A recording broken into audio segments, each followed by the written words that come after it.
The emergency beacon cut through space like a dying scream, its distress signal bouncing off asteroids and space debris in the outer rim of the 442 system. Most ships would have ignored it. Emergency beacons were common enough in this lawless stretch of space, often traps set by pirates or desperate scavengers looking for easy prey. Wasn't most ships. The human engineer adjusted his worn jumpsuit and squinted at the scanner readouts aboard his salvage vessel, the honest work. 20 years of fixing broken things in the void had taught him to read between the lines of distress signals. This one was different. The frequency modulation was too sophisticated for pirates, and the power signature suggested something big, something important. "Computer, plot an intercept course for the beacon source," said, his calloused hands already moving across the control panels with practiced efficiency. "Warning," the ship's AI responded in its characteristically flat tone. "Unknown vessel detected. Configuration does not match any known human or allied species designs. Recommend caution." Grinned, revealing teeth stained by too much coffee and not enough dental care. "When have I ever been cautious, Hal?" "Shall I compile a list? It would be quite extensive." "Rhetorical question, you?" settled into his pilot's chair, watching as his ship's engines hummed to life. The honest work wasn't much to look at, a cobbled-together fusion of human engineering and salvaged alien tech. But she was reliable. More importantly, she was his. The journey to the beacon took 3 hours. As they approached, felt his breath catch in his throat. The ship floating dead in space was unlike anything he'd ever seen. Where human vessels were all angles and industrial pragmatism, this craft flowed like liquid metal frozen in time.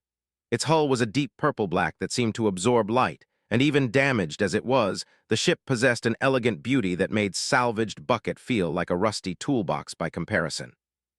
"Scanning," Hal announced. "Vessel length approximately 2.3 kilometers, hull composition unknown, multiple hull breaches detected, life signs uncertain.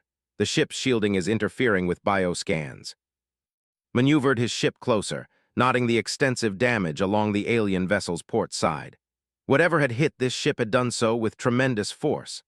Entire sections of the hull were peeled back like flower petals, exposing the intricate internal structure beneath. "Any response to standard hailing frequencies?" "Negative. However, I am detecting intermittent power fluctuations from what appears to be the ship's bridge section." Rubbed his stubbled chin, thinking. In his 2 decades as a salvage engineer, he'd developed a reputation for taking on jobs others wouldn't touch. Dangerous jobs, impossible jobs, jobs that paid well because they were likely to get you killed.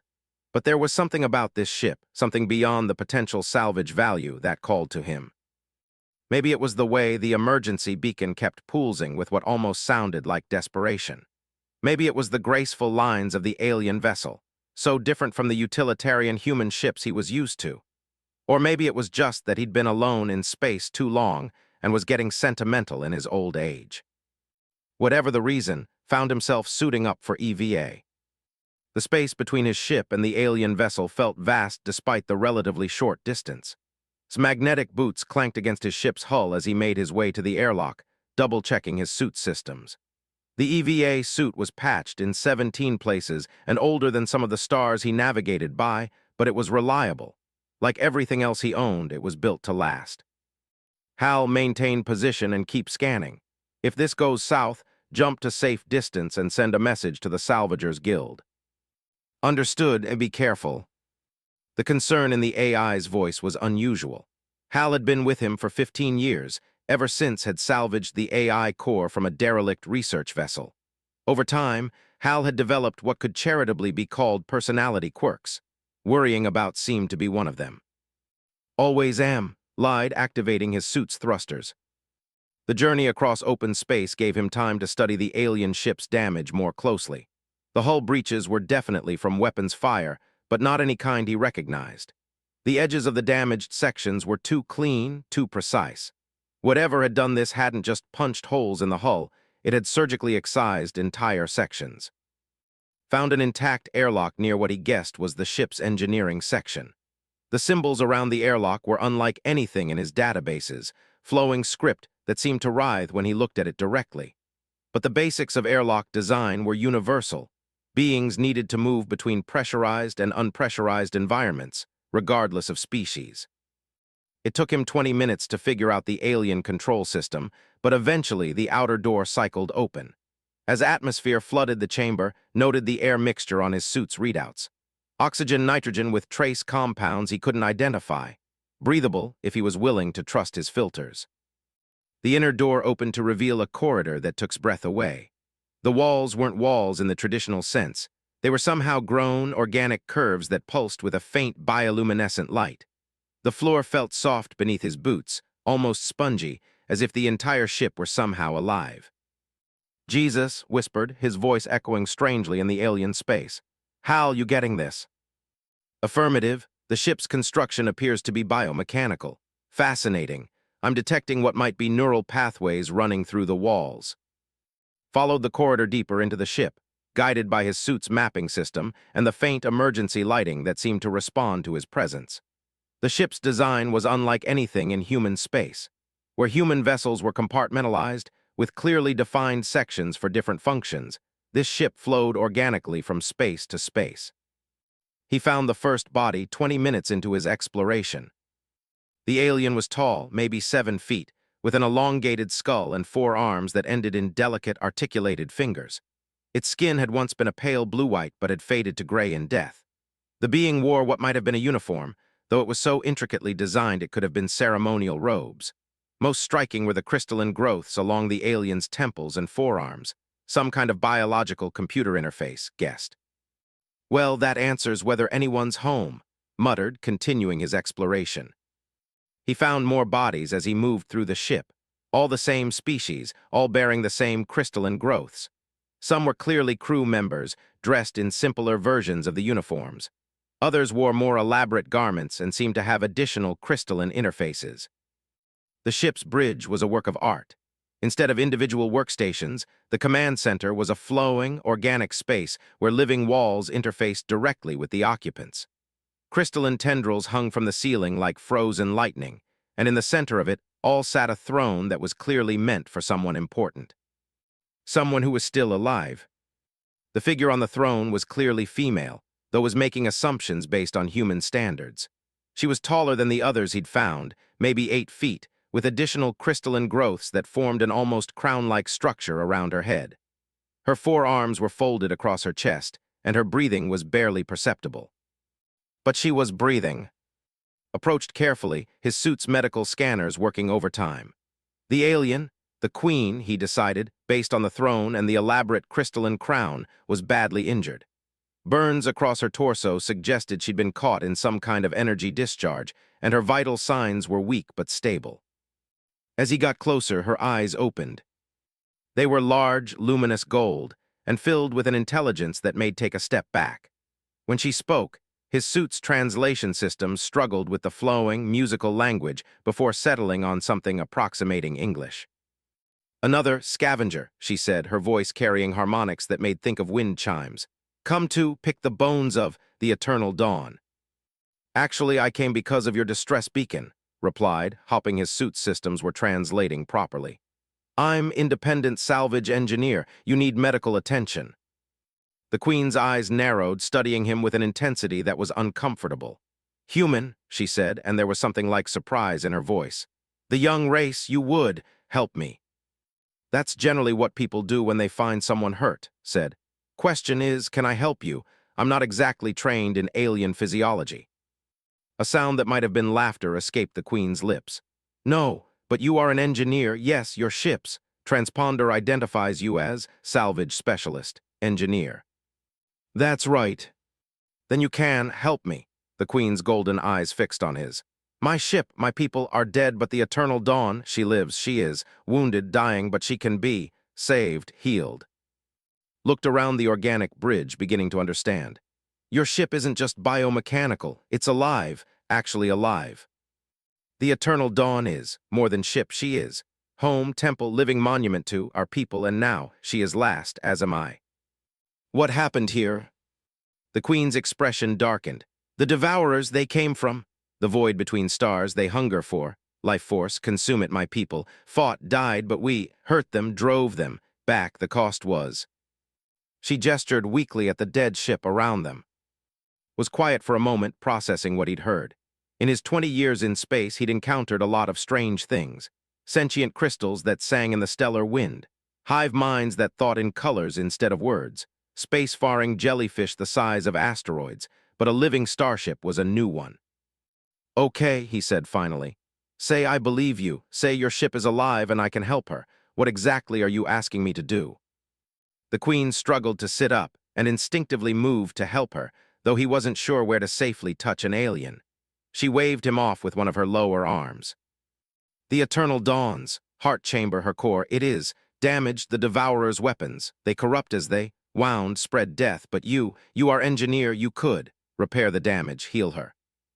"I'm flattered by your confidence, but I don't know anything about biomechanical alien technology. You know, engineering, physics, life finds, similar solutions, and—" The Queen paused, seeming to gather her strength. "I would guide you, teach you the eternal dawn. She would help show you what needs healing." Found himself staring at the alien Queen, trying to read her expression. In human terms, she looked desperate, but determination too. The kind of desperation that came from having nothing left to lose and everything to fight for.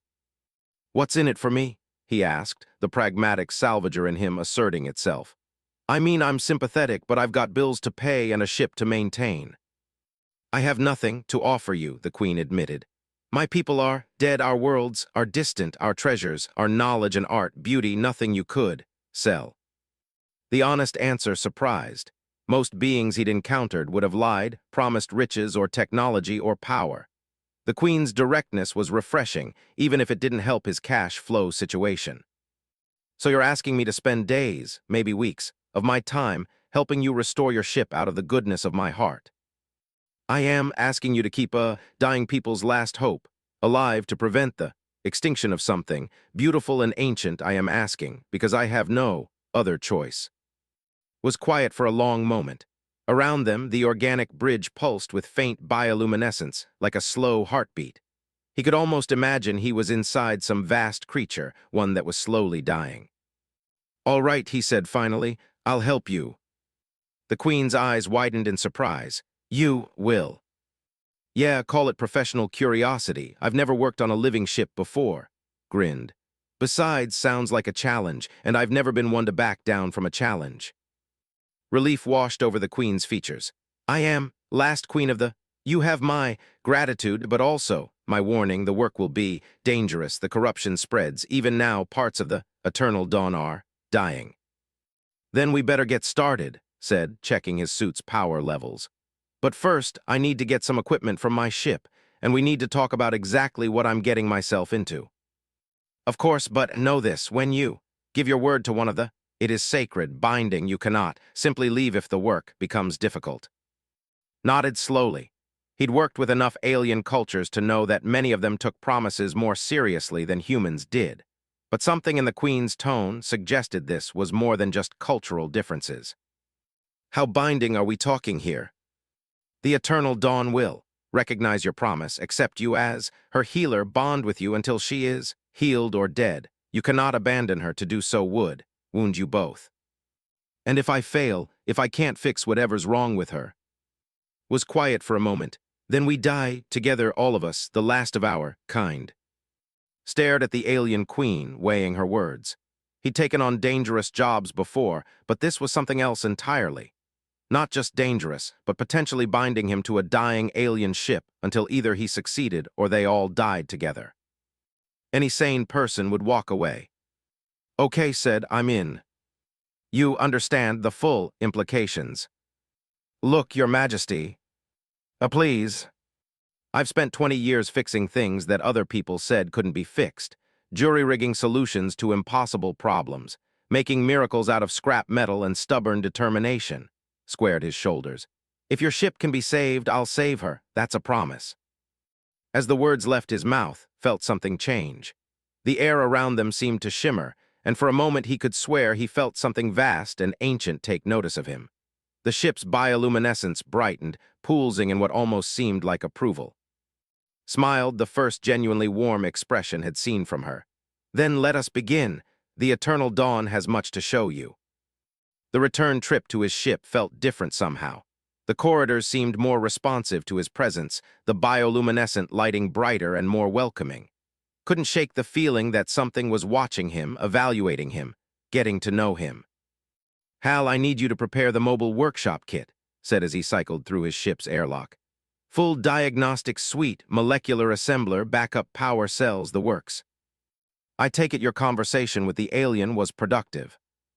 "You could say that," began stripping out of his EVA suit, his mind already racing through the possibilities and challenges ahead.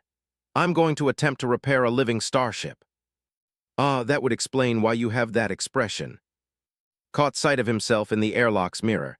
His face wore the half-crazy grin he usually got when presented with an impossible problem. "What expression?" "The one that suggests you've agreed to do something simultaneously fascinating and potentially fatal." "Yeah, well, wouldn't be the first time." Finished stowing his suit and headed for the equipment bays. "Get me everything we know about biomechanical technology and start running theoretical models on how you'd repair damaged organic systems." Hal said, his voice carrying that worried tone again.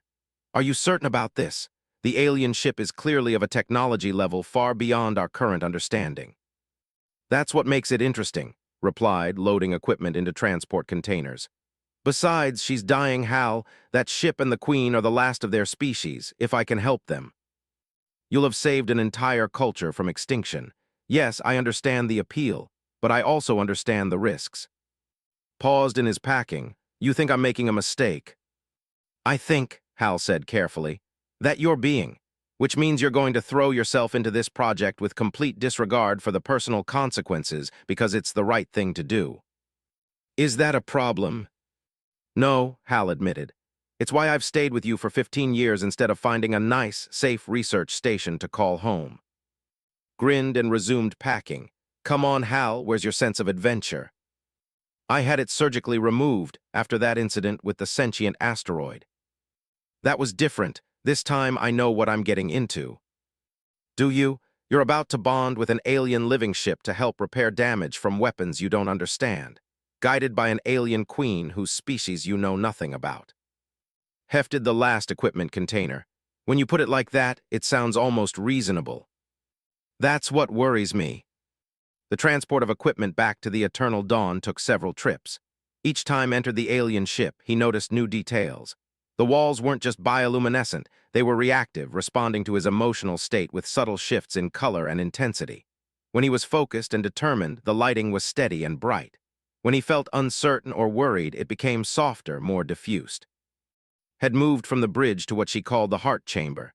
The space was vast, a cathedral-like cavern in the center of the ship.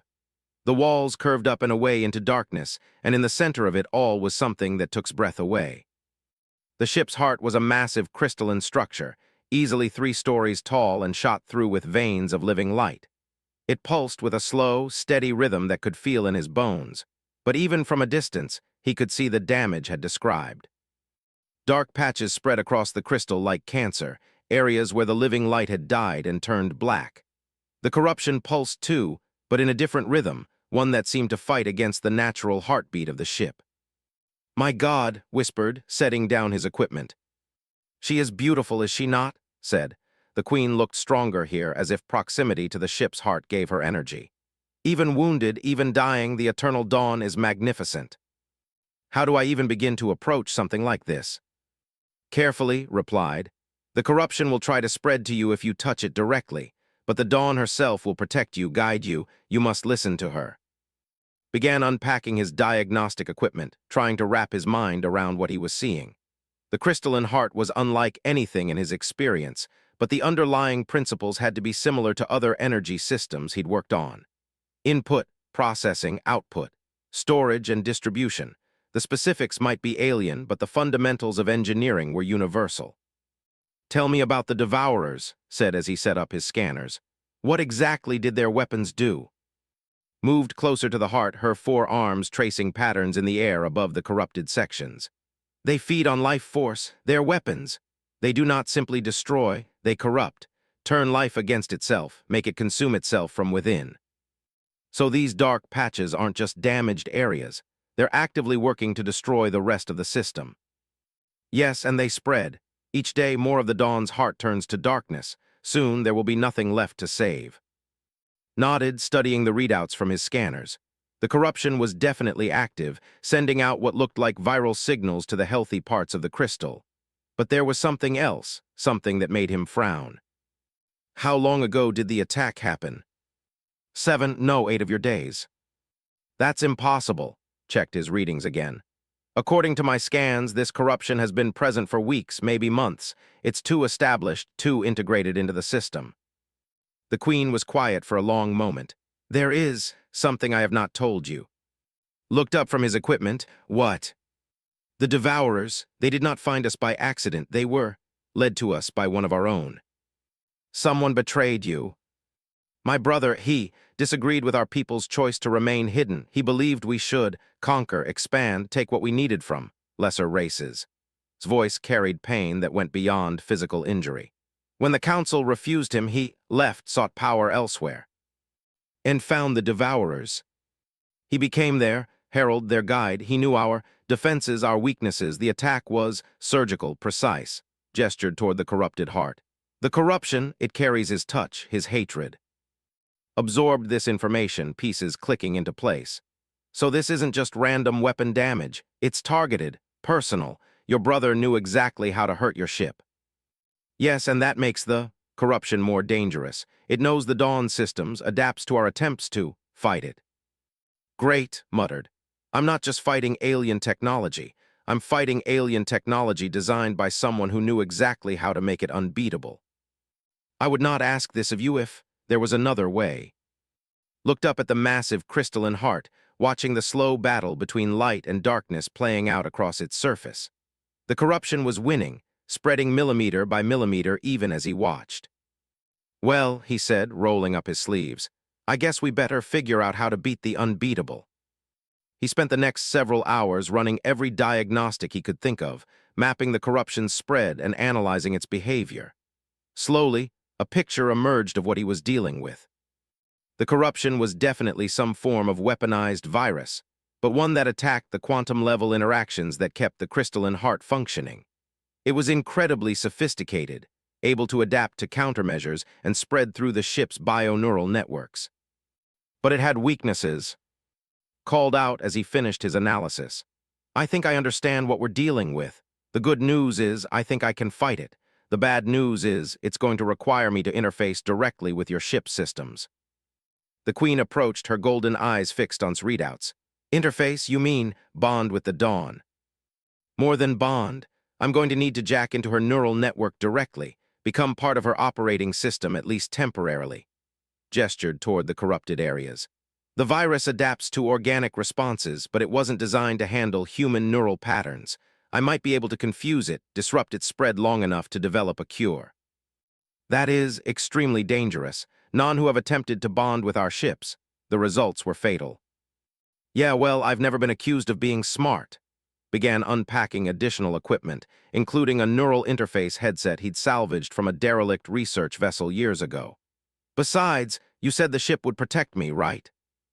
The Dawn will try, but human minds are different, alien to her. The bonding process could kill you or drive you insane. Paused in his preparations. Is there another option?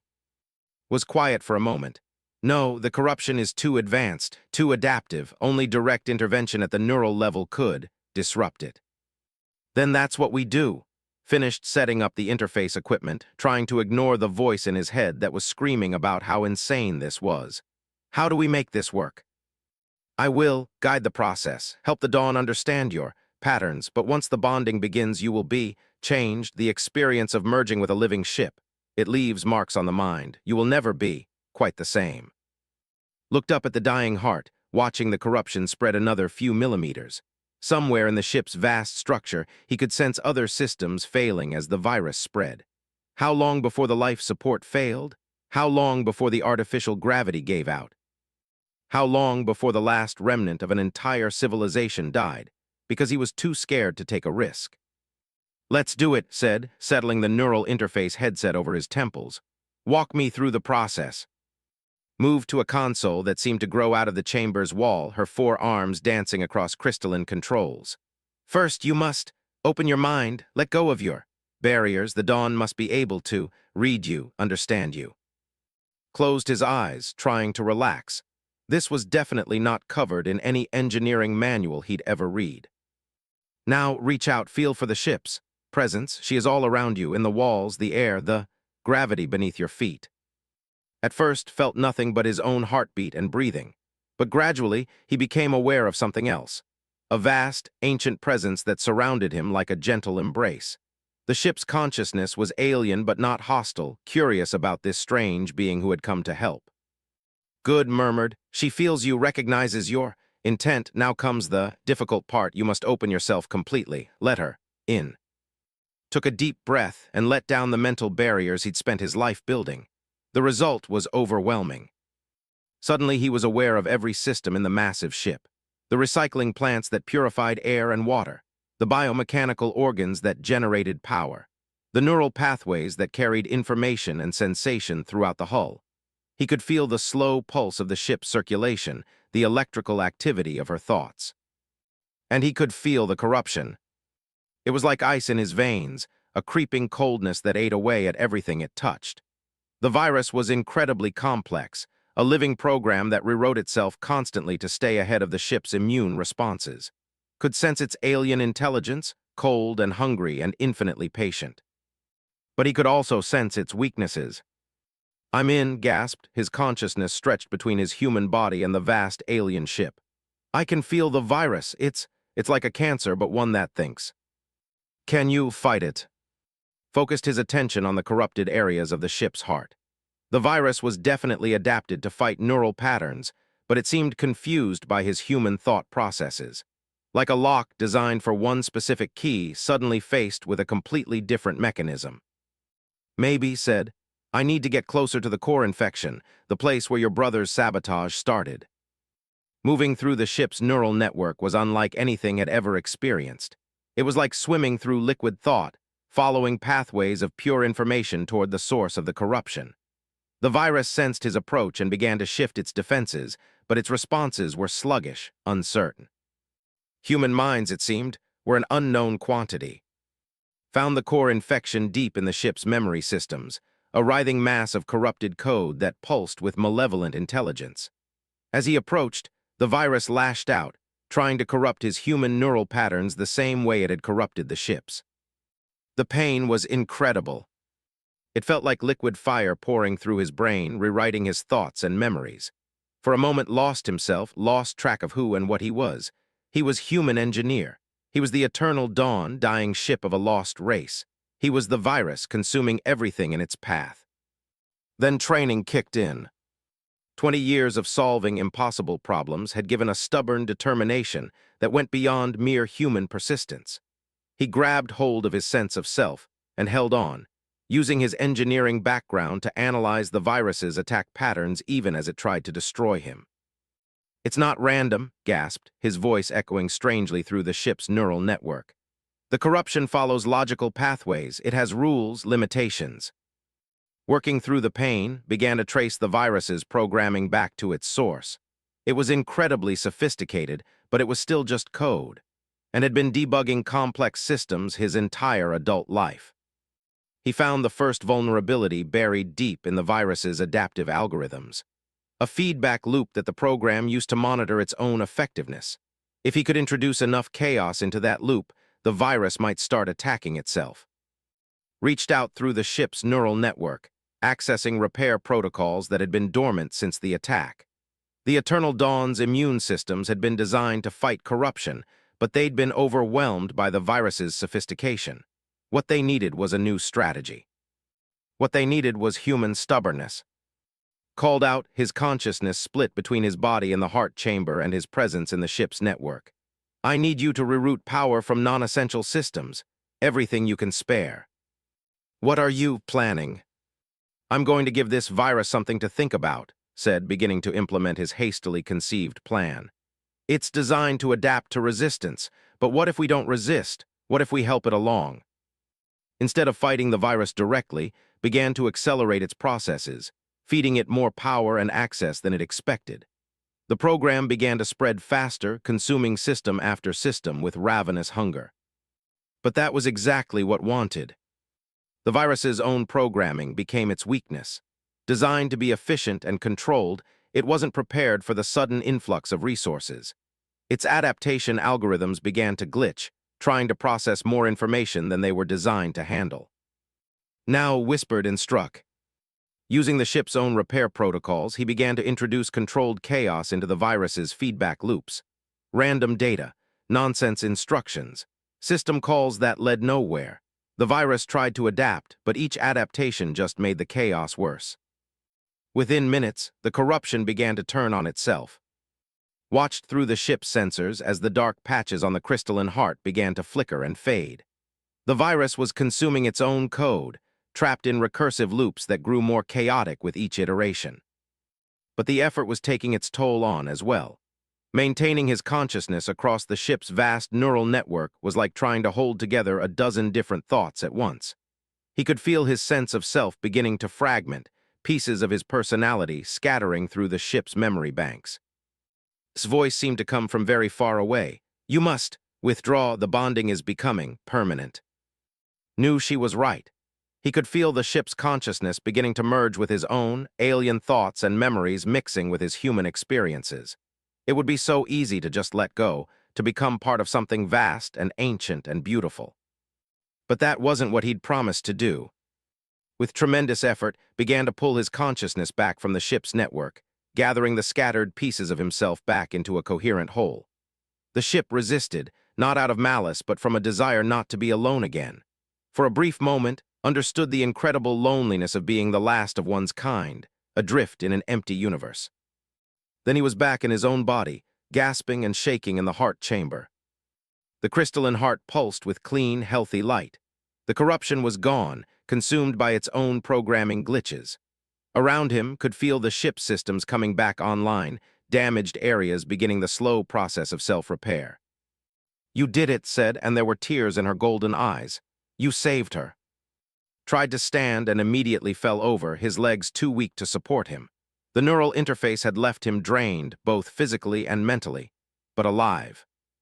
"Is it over?" he asked weakly. "The corruption is gone," confirmed, "but the Dawn is still wounded, still damaged. The healing will take time." "How much time?" "Weeks, perhaps, maybe months. She must regrow the damaged sections, rebuild her neural pathways. It will be slow work." Nodded, trying to process what this meant. He'd succeeded in stopping the corruption, but the ship was still critically damaged, still dying, just more slowly now. "Then we better get started on the real work," he said, struggling back to his feet. "Because I gave my word and always keeps his promises." Around them, the eternal dawn pulsed with renewed life, and for the first time in days, the future seemed possible. 3 weeks had passed since had purged the corruption from the eternal dawn's heart, and the living ship was slowly healing. But slowly was the operative term. The biomechanical regeneration was occurring at a pace that made watching paint dry seem exciting by comparison. Wiped sweat from his forehead as he worked on one of the ship's damaged neural junction points, his modified tools interfacing with alien biotechnology in ways that should have been impossible. Over the past weeks, he'd learned to read the ship's organic systems almost as well as any conventional technology. The secret he'd discovered was thinking of the Dawn not as a machine, but as a patient. "Hal, run another diagnostic on section C7, called out, his hands deep in what looked like a tangle of crystalline vines, but was actually the ship's communication network. "Running scan now," Hal's voice echoed through the ship's corridors via the portable communication units had installed. "Good news and bad news, as usual." "Give me the bad news first." The regeneration rate in the outer hull sections has decreased by another 3%. At this rate, it will take approximately 14 months to restore the Dawn to full operational capacity. Paused in his work, 14 months.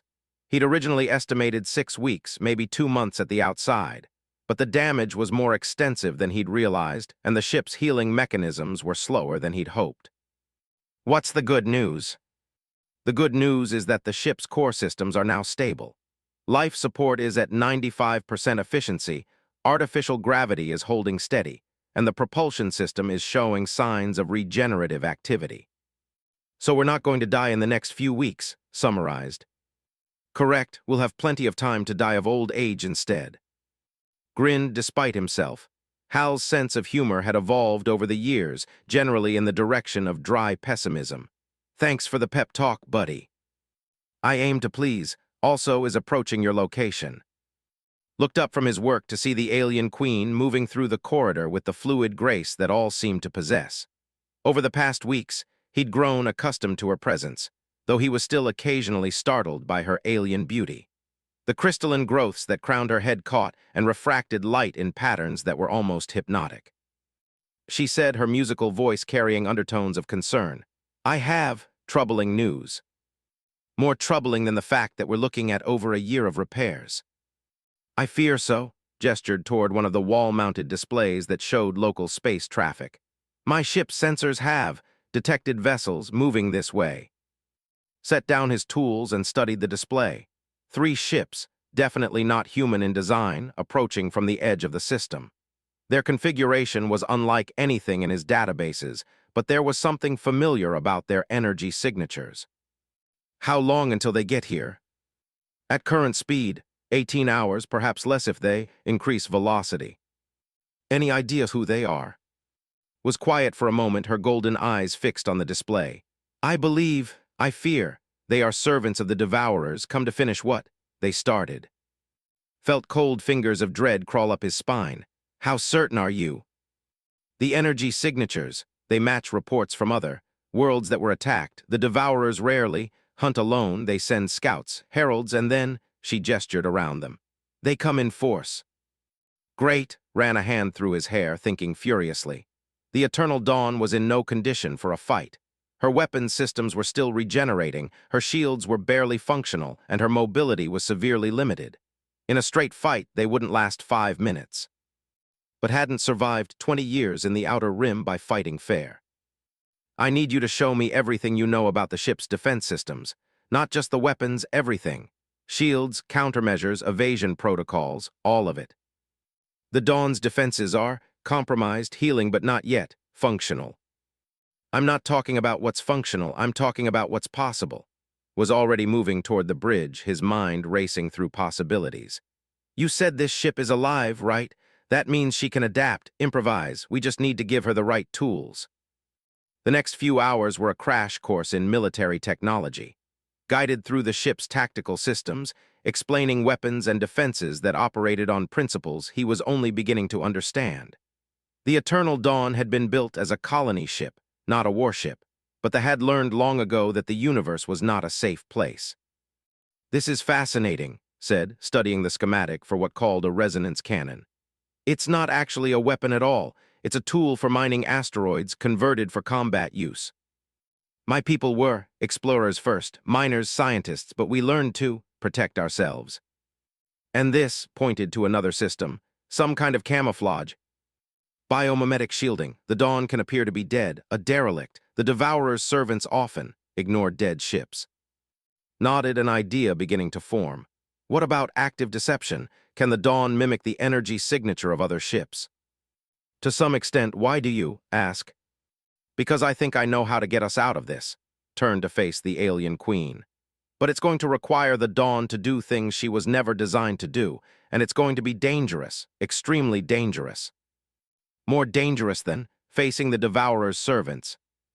"Different kind of dangerous, the kind that might kill us even if we succeed." Studied his expression carefully. "What do you propose?" Gestured toward the approaching ships on the display. "Those vessels are expecting to find a dead or dying ship. We're going to give them exactly what they expect, and then we're going to make them very sorry they found it." The plan outlined was insane by any reasonable standard. It required the Eternal Dawn to mimic a critical cascade failure while simultaneously preparing for combat. It meant shutting down life support in most of the ship while routing all available power to weapons systems that were still regenerating. And it required precise timing that would have been difficult with a fully operational crew, let alone 2 beings and an AI trying to run a ship meant for thousands. "The margin for error is essentially 0, observed when finished explaining. "Pretty much, yeah. If we miscalculate the power distribution, we'll blow ourselves up before the enemy gets a chance to do it for us. And if the weapons systems fail to regenerate in time, we'll be sitting ducks with no way to defend ourselves." was quiet for a moment, you realize this plan has almost no chance of success. Hey, almost no chance is better than no chance at all, replied. Besides, impossible odds are kind of my specialty. I am beginning to understand why. Your species has such a reputation for reckless courage. We prefer to think of it as creative problem-solving. Despite herself, made the sound that had learned was laughter. Very well, we will attempt your creative solution. The next 12 hours were a nightmare of preparation and jury-rigged modifications. Worked frantically to reroute the ship's power systems, creating new pathways that would allow the Dawn to appear dead while maintaining enough functionality to fight. Interfaced with the ship's bioneural network, coaxing the partially healed weapons systems to accelerate their regeneration. Hal, I need you to monitor the enemy ship's approach vectors, called out as he worked to install a temporary control system that would let him manually operate the ship's weapons. Any change in course or speed, I want to know immediately. Understood. Current ETA is 6 hours, 43 minutes. They appear to be conducting a standard sensor sweep pattern. Good means they're not expecting trouble. Sealed the control panel he'd been working on and moved to the next modification. How are the weapons coming along? The primary resonance cannon is at 60% functionality, the secondary systems 40%, the biomimetic shielding is ready. 60%, did rapid calculations in his head. That might be enough if we get the jump on them. And if we do not, then we find out what the afterlife looks like. 4 hours before the enemy arrived, they began the most dangerous part of the plan, systematically shutting down the Eternal Dawn systems to mimic a ship in the final stages of death. Life support was reduced to minimal levels. The artificial gravity fluctuated randomly. Even the ship's bioluminescent lighting was dimmed to barely perceptible levels. To any external sensor, the Dawn would appear to be a hulk drifting dead in space. Strapped himself into a hastily rigged command chair on the bridge, surrounded by manual controls and backup power systems. Beside him, lay connected to the ship's neural network by dozens of crystalline interface tendrils, her consciousness partially merged with the Dawn's to maintain the illusion of death. "How are you holding up?" asked quietly. "It is difficult," replied, her voice strained. "To make the Dawn appear dead, I must suppress much of her consciousness. It is like asking someone to hold their breath for hours." "Can she handle it?" "We will discover that together." Checked his chronometer, 2 hours until contact. He used the time to run through the plan one more time, checking and double-checking every system. There would be no second chances.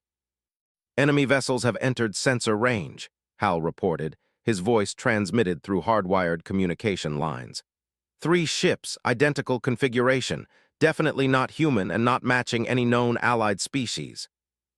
"Are they buying our act?" "Sensors indicate they're scanning us, but maintaining current approach vector. No signs of increased alertness." Nodded, forcing himself to stay calm. The next few minutes would determine whether his insane plan worked or whether they all died horribly in the vacuum of space. "Contact in 30 seconds, Hal announced. Through the Dawn sensors, watched the 3 enemy vessels approach. They were sleek, predatory things that looked like they'd been grown rather than built. Black hulls that seemed to absorb light, with weapon ports that glowed with sickly green energy. "They're hailing the wreckage," whispered. "Standard scavenger protocol, looking for survivors to interrogate. How long before they realize we're not as dead as we appear? Once they get close enough for detailed scans, minutes at most." The enemy ships drew closer, their confidence evident in their casual formation. They'd found what they expected, a dying ship helpless and defenseless, easy prey. They were about to learn that humans had a saying about assumptions. "Weapons range in 10 seconds, announced, his hands poised over the manual firing controls. "The Dawn is ready," confirmed. "But once we begin, there will be no deception, no retreat. We must finish them all." "Understood." Watched the tactical display as the enemy ships moved into position. 5 seconds, 4, 3, 2. "Now," cried. Triggered every system simultaneously. Emergency power flooded through the ship as the Eternal Dawn came alive like an avenging spirit. The primary resonance cannon, operating at just 60% capacity, unleashed a beam of coherent energy that punched through the lead enemy ship's shields like they weren't even there. The vessel exploded in a brilliant flare of light and debris. But the other two ships reacted with frightening speed, their own weapons coming online as they realized they'd been deceived. Energy beams lashed through space, striking the Dawn's hastily raised shields. "Shields holding," called out as the ship shook around them. "But not for long, we need to take out the second ship." "Targeting," replied, her consciousness split between her body and the ship's weapon systems. The resonance cannon swiveled to track the nearest enemy vessel, but the ship was already moving evasively. The battle became a deadly dance in the vacuum. The Eternal Dawn, despite her injuries, was faster and more maneuverable than her smaller opponents. But the enemy ships had superior firepower and better shields. What should have been a quick victory turned into a running firefight that tested every system had jury-rigged. "Hull breach in Section 7, Hal reported as another enemy barrage found its mark. "Emergency containment fields are holding, but we can't take much more of this." Gritted his teeth as he manually adjusted the ship's targeting systems, trying to get a clear shot at the second enemy vessel. The Dawn's weapons were powerful, but at 60% functionality, they lacked the punch to penetrate enemy shields with a glancing blow. "I need a direct hit," called out to. "Can the Dawn predict their movement patterns?" "She is trying, but their ships are adaptive, learning from our attacks." "Then we need to give them something new to learn about." Made a decision that, even by his standards, was completely insane. Instead of trying to outfight the enemy ships, he was going to ram them. "I need you to route all available power to the forward shields and structural integrity. Everything we've got." "What are you?" "Trust me." The Eternal Dawn suddenly changed course, no longer trying to maintain distance from the enemy ships, but charging straight toward the nearest one. The alien vessel tried to evade, but the Dawn was committed to her course with all the inexorable momentum of a moon in orbit. At the last second, triggered the resonance cannon at point-blank range. The combination of kinetic impact and energy weapon at zero distance was devastating. The enemy ship's shields collapsed instantly, and the cannon beam tore through its hull like a knife through paper. The vessel came apart in a chain of explosions that lit up local space. But the collision had cost the Dawn dearly. Her forward sections were badly damaged, and several major systems were offline. "That was either brilliant or insane," gasped. "Why not both?" replied, struggling to maintain control as the ship's damaged systems tried to shut down. "How's our last friend doing?" The remaining enemy vessel had pulled back, apparently the situation. It had probably expected to find a helpless derelict, not a ship willing to ram enemy vessels at full speed. "It's charging weapons," Hal reported. "But I don't think we can survive another exchange. Our shields are down to 8%, and we've lost primary structural integrity in the forward sections." Studied the tactical display, his mind racing through options. The enemy ship was being cautious now, staying at long range where its superior shields would give it an advantage. A conventional weapons duel would be suicide. Time for one more impossible plan. "Can the Dawn fake a warp core breach?" "A what?" "Sorry, human term. Can she make it look like her power systems are overloading? Big explosion, lots of energy signatures." "Yes, but why would we want to do that?" "Because that ship out there is being careful. It's learned we're dangerous, but if it thinks we're about to blow up anyway." Understanding dawned in its golden eyes. "It will come close to scan the wreckage, confirm our destruction." "Exactly, and when it does, we will have one chance, one shot." Began preparing the ship systems for what had to be the most elaborate fake death in galactic history. Emergency, power was routed through damaged conduits to create massive energy spikes. Coolant was vented into space to simulate catastrophic system failures. Even the ship's bioluminescent lighting was programmed to flicker and die in patterns that suggested imminent explosive decompression. To external sensors, the Eternal Dawn would appear to be seconds away from a catastrophic explosion. "Here it comes," Hal announced as the enemy ship began moving closer, drawn by the apparent spectacle of the Dawn's death throes. Held his breath as the vessel approached, its sensors undoubtedly recording what appeared to be the final moments of the ancient colony ship. The alien crew probably thought they were witnessing the destruction of the last remnant of civilization. They were about to learn that reports of the Dawn's death had been greatly exaggerated. Range optimal, whispered. Fire. The resonance cannon, operating on emergency power and pure determination, fired one last time. The beam caught the enemy ship completely by surprise, its shields configured for long-range combat rather than point-blank defense. The vessel died in a burst of green fire and scattered debris. Slumped back in his command chair, suddenly aware that his hands were shaking. Around him, the Eternal Dawn systems began powering down from emergency status, the ship's consciousness already turning its attention to assessing damage and beginning repairs. Is it over? He asked. The immediate threat is eliminated, confirmed. But the Dawn is badly hurt. The ramming maneuver and the strain of combat, it has set back her healing by weeks, perhaps months. Studied the damage, reports flooding in from all over the ship. Hull breaches, system failures, damaged neural pathways. It would take months to repair the damage from this single battle, on top of the months needed to heal from the original attack. But they were alive, and that was something. Well, said finally, looks like we're going to be here for a while. You could leave, said quietly. Take your ship, find other work. The Dawn and we can heal slowly, alone. Looked at the alien queen, nodding the careful way she avoided meeting his eyes. She was giving him an out, a chance to escape the increasingly complex situation he'd found himself in. Is that what you want me to do? What I want is irrelevant. You have done more than anyone could ask. You saved our lives, kept your word. You have no further obligation. Said gently, look at me. The queen raised her golden eyes to meet his. I didn't just promise to purge the corruption from your ship. I promised to restore her, to heal her, and keeps his promises. Even when those promises become more difficult than anticipated. Especially then. For a long moment, they sat in silence on the damaged bridge of the ancient ship. Around them, the Dawn's bioluminescent systems pulsed with the slow rhythm of healing, a patient heartbeat that spoke of deep time and older purposes. There is something else, said eventually, something I have not told you. What? The ships that attacked us, they were scouts, advance forces. If they do not, report back to their masters. The Devourers will send more ships, finished, bigger ships. Yes, and next time, they will not be caught off guard. They will come, prepared for resistance. Absorbed this information, adding it to the growing list of complications that seem to define his life these days. How long do we have? Weeks, perhaps a month before they investigate the silence of their scouts.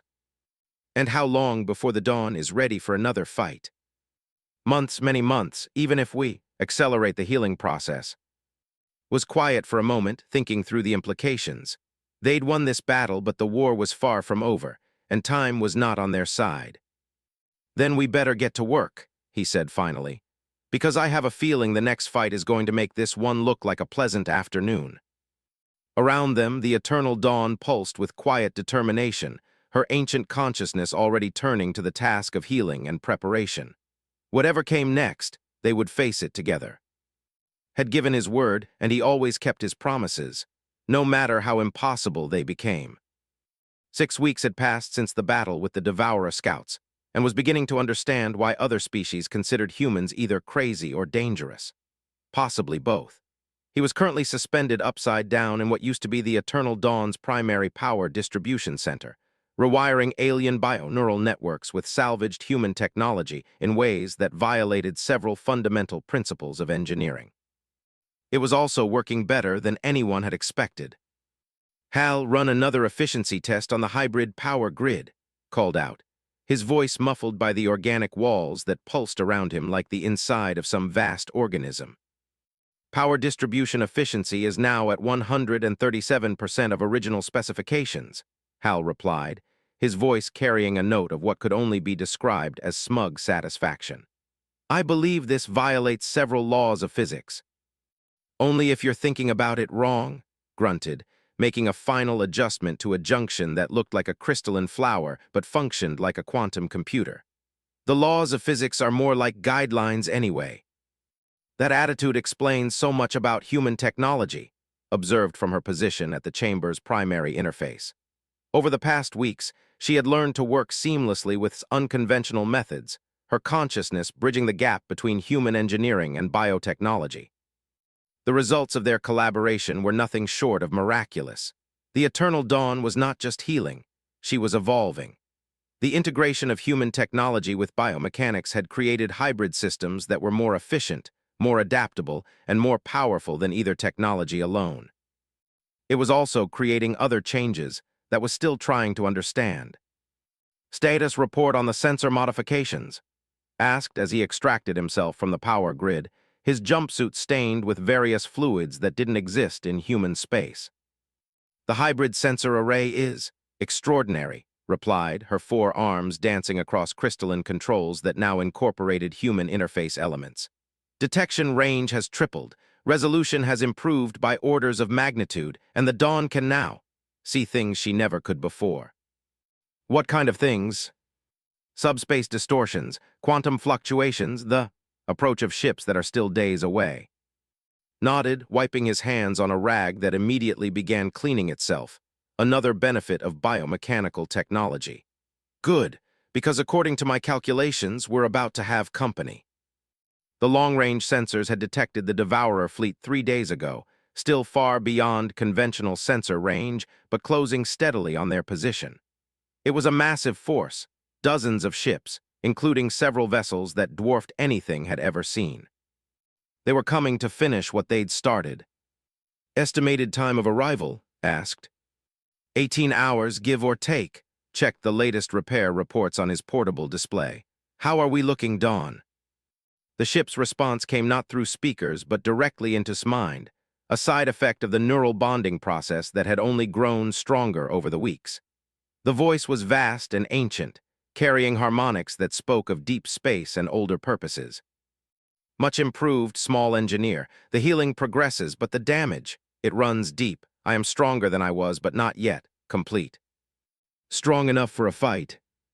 That remains to be seen. The approaching fleet is large, powerful. They have learned from the failure of their scouts. Then we better make sure we're ready to teach them something new. It spent the past 6 weeks doing more than just repairing the Eternal Dawn. He'd been preparing for war. The ship's weapon systems had been completely redesigned, incorporating human concepts with technology. The shields had been reinforced with quantum field generators salvaged from his own ship. Even the hull itself had been modified, biomechanical armor plating grown around a skeleton of human alloys.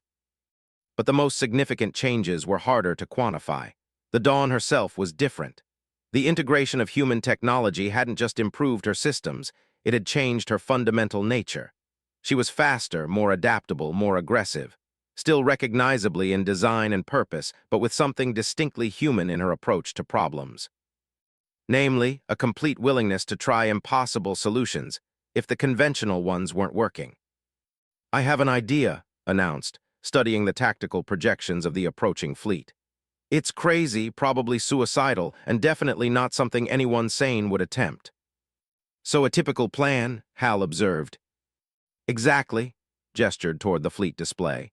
They're expecting to find a damaged ship, possibly still under repair. They'll be prepared for conventional resistance, shields, weapons, evasion. What they won't be expecting is for us to go on the offensive. Said carefully, there are 43 ships in that fleet, including several dreadnoughts. We cannot fight them all. You're right, we can't fight them all. His expression was the same half-crazy grin that Hal had learned to associate with impending impossibility. So we're not going to fight them, we're going to make them fight each other. The plan outlined over the next hour was ambitious even by his standards. It required the Eternal Dawn to do things that biomechanical ships weren't supposed to do, using technology that shouldn't exist to solve problems that had no conventional solutions.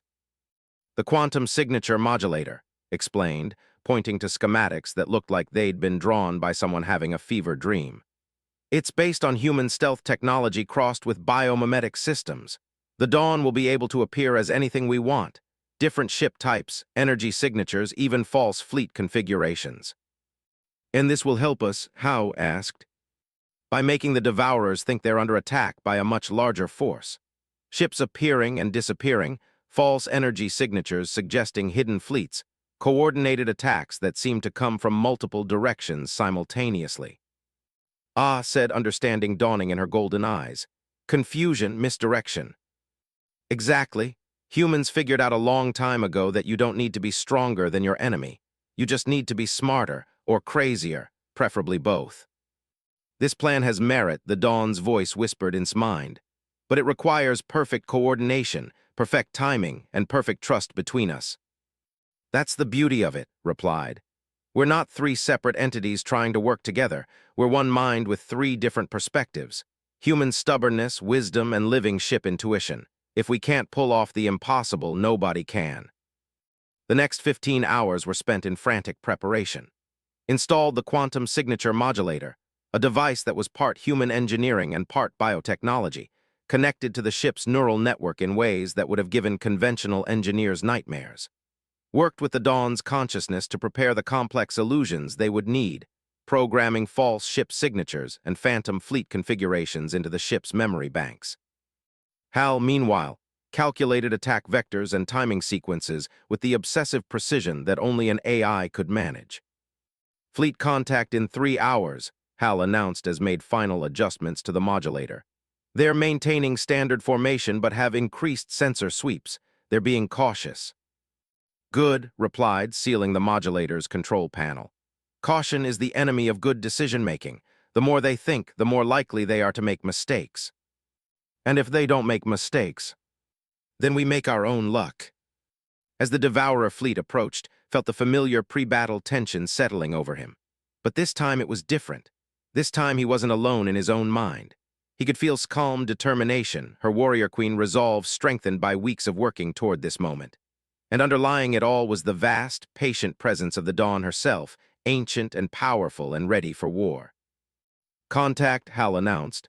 Lead ships are entering extreme sensor range. Showtime, murmured, taking his position at the hybrid control station he'd designed to interface human neural patterns with biotechnology. Dawn, are you ready? I am ready, small engineer. Let us show them what we have become. The first phase of the plan required patience. Watched through the Dawn's sensors as the Devourer fleet spread out in a search pattern, their ships moving with the confidence of predators who had never encountered effective resistance. They were about to learn that the universe was full of surprises. Initiating quantum signature modulation, announced, activating the hybrid system. Dawn, give them something to think about. The eternal Dawn suddenly vanished from conventional sensors, her massive bulk disappearing behind veils of twisted spacetime and false energy signatures. In her place, the Devourer's scanners detected something impossible, a fleet of 12 ships, spread across a wide formation, all broadcasting the energy signatures of different species. Human ships, vessels, unknown configurations that didn't match any database. They're responding, reported, her consciousness linked to the Dawn's communication systems. Confusion, concern they did not expect. This. Watched as the Devourer formation began to shift, ships moving to investigate the Phantom fleet. Their confidence was shaken. They'd expected to find a single wounded ship, not a multi-species task force lying in ambush. Phase 2 announced, let's give them a real shock. The Dawn's weapon systems, enhanced with human targeting technology and quantum field amplifiers, opened fire from 12 different apparent positions simultaneously. To the Devourers, it looked like a coordinated ambush by a superior force. Energy beams lashed out from every direction, striking targets with precision that suggested detailed advance planning. The reality was somewhat different. The Dawn was firing from a single position, but the quantum modulator was bending space-time around her weapons, making the energy beams appear to originate from multiple locations. It was impossible physics made practical through the combination of human stubbornness and biotechnology. The first Devourer ship died before its crew even understood what was happening. They're scattering, Hal reported with satisfaction. The fleet is breaking formation to engage multiple perceived threats. Perfect, replied, sweat beading on his forehead from the mental strain of coordinating the complex illusions. Now we spring the real trap. As the Devourer ships spread out to engage the Phantom fleet, they lost the concentrated firepower that made them dangerous. Individual ships, no matter how powerful, were vulnerable to the kind of precision attacks that the Dawn could deliver. But the Devourers were learning, adapting to the new threat. Their ships began coordinating more effectively, using advanced sensors to try to pierce the illusions. "They're getting wise to us," observed as several Devourer vessels began concentrating their fire on the Dawn's actual position. "Time for Phase 3. "What is Phase 3? Asked. "Organized chaos," replied, initiating the most complex part of his plan. The quantum signature modulator suddenly shifted modes, and the Phantom fleet disappeared. In its place, the Dawn's sensors projected false readings that made it appear as though the Devourers were under attack by their own ships. Energy signatures were scrambled, identification codes were, and targeting systems were fed false data. Within minutes, the Devourer fleet was firing on itself. "Magnificent," breathed, watching as the enemy formation disintegrated into a chaotic free-for-all. "But how long can we maintain the deception?" "Not long," admitted, feeling the strain of maintaining the complex quantum illusions. The modulator was drawing enormous amounts of power, and his neural interface was beginning to overload from the constant stream of data. But long enough. The Dawn moved through the chaos like a predator among confused prey, her weapons picking off isolated ships while the rest of the fleet destroyed itself in friendly fire incidents. The biomechanical ship's adaptive systems allowed her to adjust her tactics moment by moment, taking advantage of every opportunity that the confusion created. But the Devourers were not stupid, and their leaders were beginning to understand what was happening. Several of the larger ships pulled back from the main battle, their sensors working to pierce the illusions and identify the real threat. "Problem," Hal announced. "3 dreadnoughts are pulling back and coordinating their scans. They're going to find us soon." Could feel the quantum modulator beginning to fail, its hybrid systems pushed beyond their design limits. Soon the illusions would collapse, and they would face the remaining Devourer ships in direct combat. "Time for one last impossible plan." "Dawn," said, his voice tight with strain, "I need you to do something that's going to hurt. A lot." "What do you require, small engineer?" "I need you to overload your bioneural network. Channel everything, power, consciousness, life force through the quantum modulator. One final illusion big enough to finish this. That will damage me, perhaps permanently." "I know, but it's the only way." Looked at with alarm, "What are you planning?" "The biggest bluff in galactic history," replied, initiating the overload sequence. "Dawn, show them a fleet they can't possibly fight."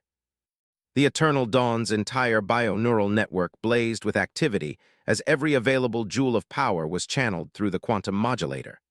The device, pushed far beyond its design parameters, began creating illusions on a scale that belief. Suddenly, local space was filled with ships, hundreds of them, massive dreadnoughts and sleek destroyers, carriers disgorging fighter wings and battle stations bristling with weapons. The energy signatures suggested a combined fleet from dozens of species, all converging on the Devourer force with obvious hostile intent. It was the most magnificent lie ever told. The effect on the Devourer fleet was immediate and devastating. Faced with what appeared to be overwhelming opposition, the remaining ships abandoned any thought of victory and fled toward the edge of the system at maximum speed. But the effort had cost the Dawn dearly. Felt her consciousness flickering as the overloaded bioneural network began shutting down to prevent permanent damage. Around him, the ship systems,